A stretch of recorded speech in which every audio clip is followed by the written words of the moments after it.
tidak ada pemutusan hubungan kerja atau PHK terhadap pegawai pemerintah dengan perjanjian kerja (PPK), meski sejumlah pemerintah daerah mengalami kesulitan membayar gaji. Kepastian tersebut disampaikan oleh Wakil Ketua Komisi 2 DPR RI Bahtera Banung. DPR bersama pemerintah sepakat mempertahankan seluruh PPK, baik berstatus penuh waktu maupun paruh waktu. Bahtera menegaskan, pemerintah tidak memiliki kebijakan merumahkan PPK.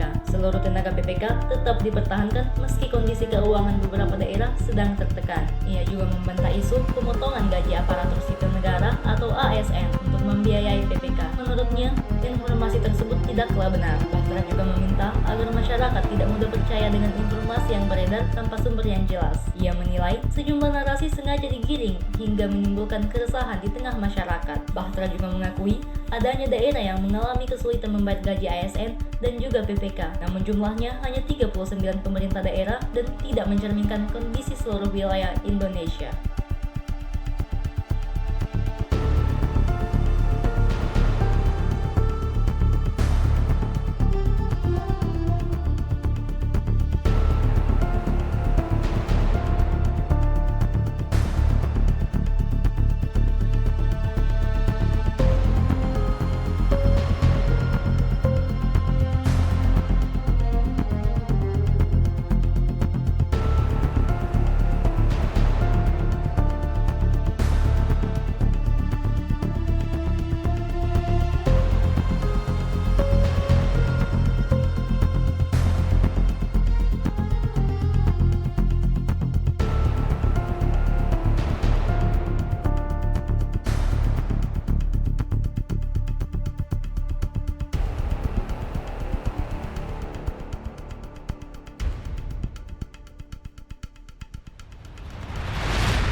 Download Tribun X sekarang, menghadirkan lokal menjadi Indonesia.